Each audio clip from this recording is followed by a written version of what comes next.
So my goal today is to get this disassembled, see what parts it may or may not need, and put it back together, perhaps even paint it, and see if it works on the tractor. So I guess the first thing to do is crack one of these valves, drain whatever oil is left in it, and then we'll get it disassembled.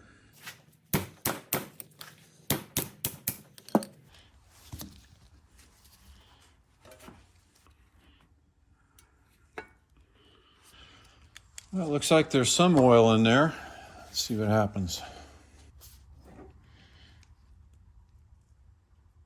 Maybe not.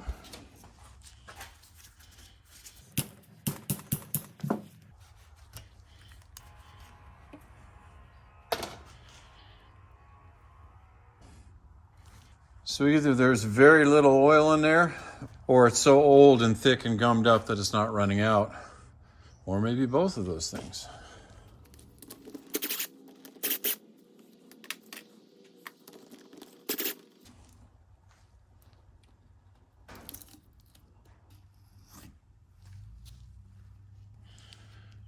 Yeah, that stuff is very sticky.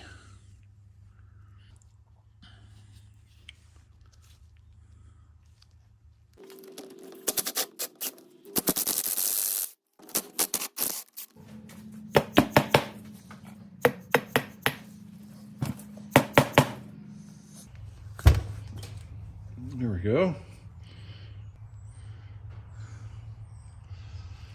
Get that gear cleaned up and inspected a little bit more. Looks like we got some shims going on here.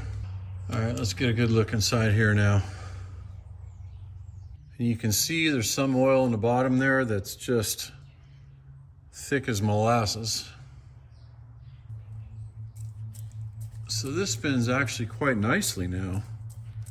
So nice, in fact, I don't know if I want to mess with that. I might just leave that one as it is. But this one's the problem. This is the one that's hard to spin. So I need to get all this apart, get it all cleaned, and inspect the bearings, get all that molasses off of everything. So all I see here is a bolt with a lock washer. So that should just spin right off, I would think.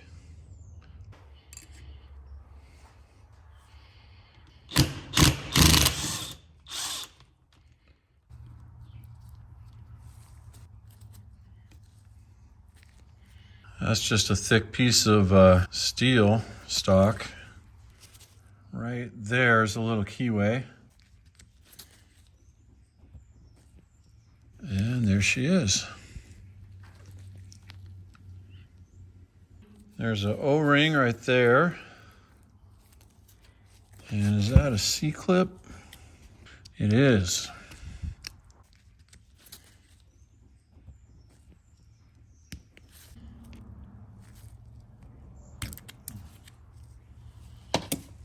This is a pretty thin piece of metal and bent up that end.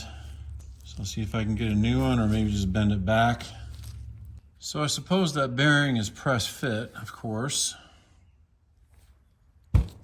Before I get ahead of myself here, the bearing, besides being stiff and hard to turn, feels really good. There's no play whatsoever. So what do you think the chances are if I just stick this whole thing in the parts cleaner? You know, that might just do it just by getting all that gummy oil out of the bearings. This is just a race, bushing, whatever you want to call it. You can see there's a smooth part on the shaft. Well, that's where that race rides. I'm going to throw this in the parts cleaner as well. And I'm going to put this whole thing in there and see what happens.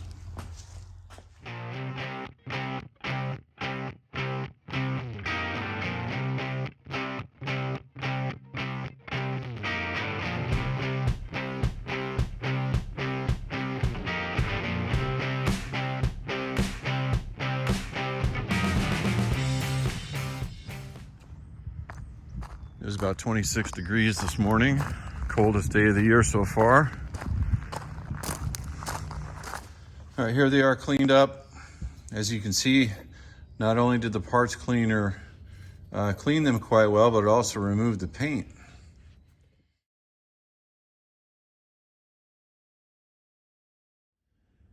I've been asked what I use in my ultrasonic cleaner, and it's just Berryman's parts cleaner. There's other brands as well, but this is the stuff I happen to have in there now. It is exceptionally dirty at the moment because I've been using it a lot, so I'll show you how I drain it real quick and clean it. Just attach a hose to the ball valve on the side of the unit. Run that hose down into a bucket. Turn the valve on.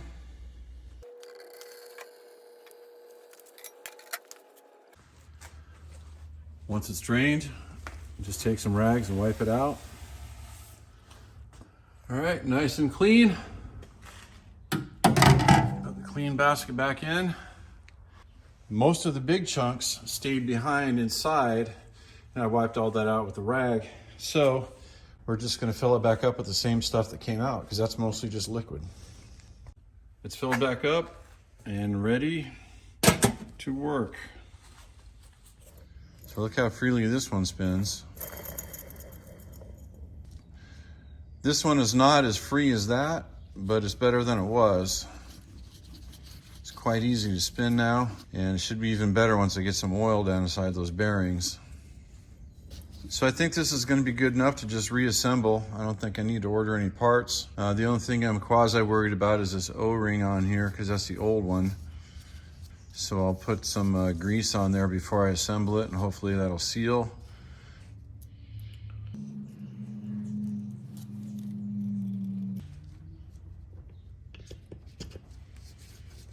Oh yeah, that's better still. Yeah, these just needed some cleaning and some oil. I'll be just fine. All right, the snap ring goes back in first.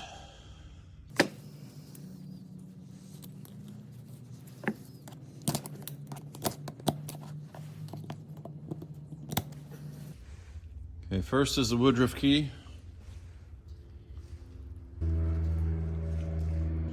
Then the gear itself. Then this big flat stock washer. Then the bolt with a fine thread and a lock washer. And tighten it up.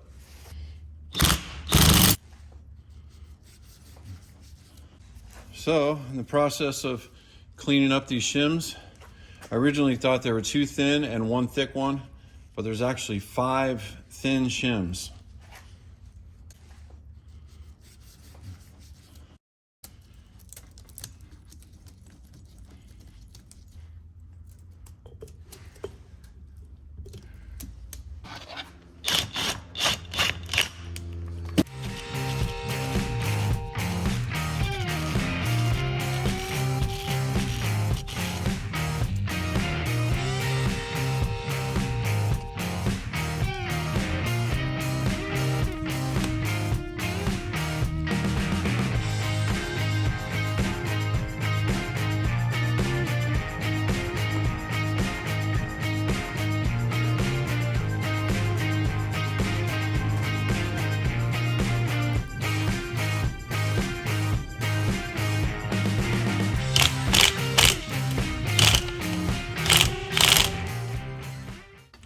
All right, it's all back together. Spins nice and free.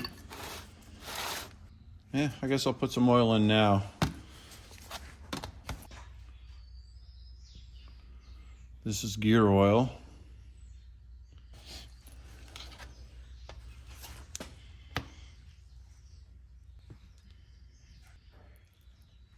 All right, it's just right below the fill plug there.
that looks nice.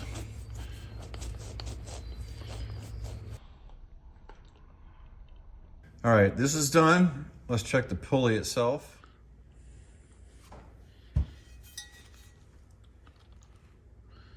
Let me get this cleaned up a bit. I just hit this with some glass cleaner and shop towel and it turned out good enough. Maybe not as shiny as the part that we just painted, but close enough. Pulley slips all the way on to the spline, and then the center of the spline is threaded. So it just fits on with a bolt. So let me check my stash and see if I actually have that bolt. If not, I'll have to figure out what size it is and get one. All right, there's what's left of my parts from the build. I got a bunch of parts from the previous owner and just keep them in this tin. So what size bolt am I looking for? Too small. Too small. Oh, do we have a winner? We have a winner. These are some pretty fine threads. I'm guessing it's a 20. Not that it matters, but just curious.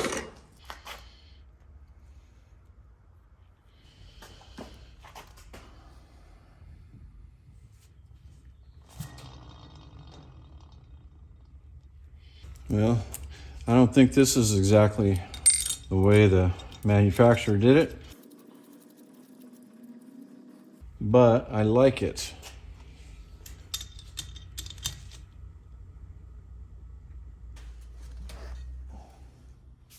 Well, I changed my mind. I want to put the pulley on in the opposite direction with the deep end facing the housing. Okay, I've got that done, and I like that better.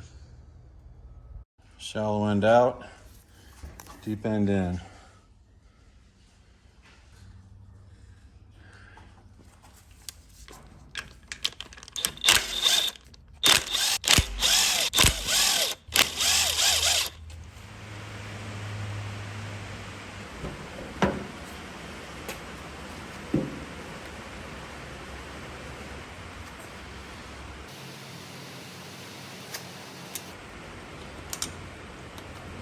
Uh-oh.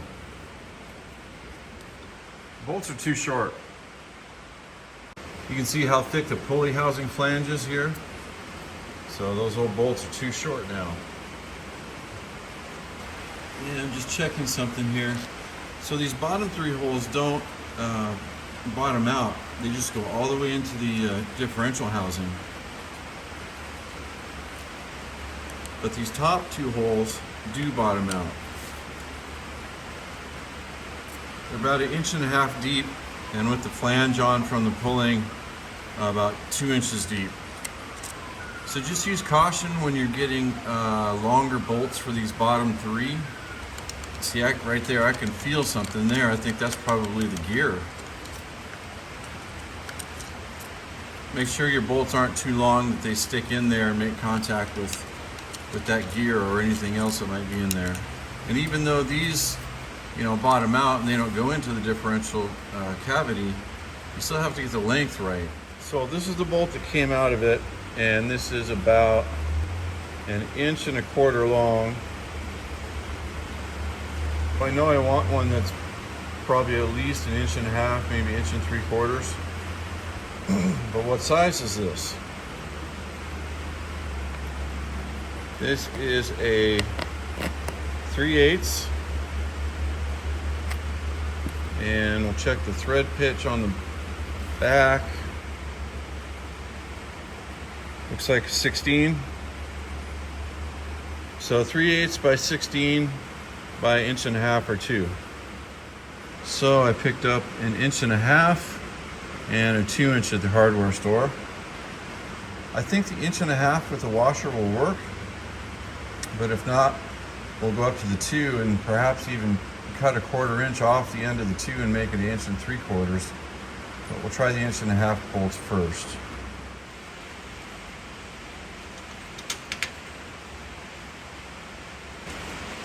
Okay, it looks like the 1.5 inches is going to work. That's just barely started. I've got 3/16 of an inch to tighten that down. That's perfect. So I'm going to use that size bolt all the way around.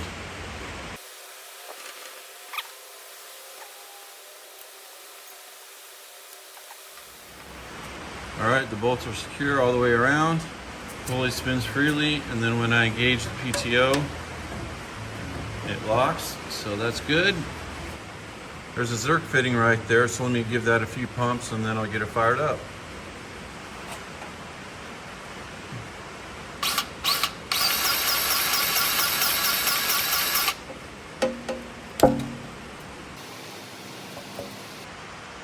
I splurged recently, got myself a cordless grease gun.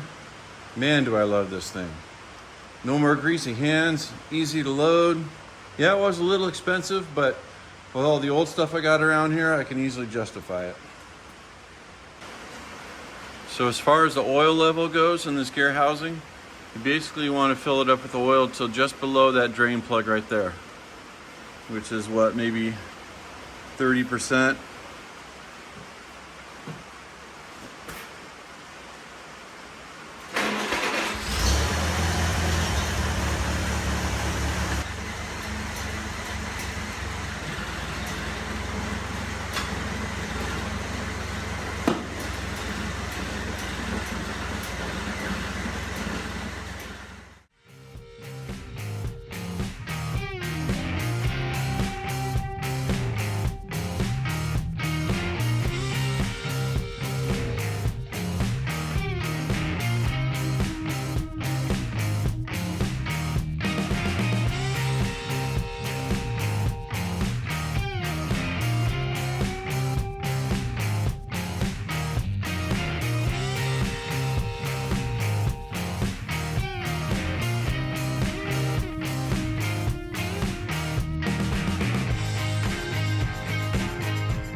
All right, it's all done. Functional, looks good.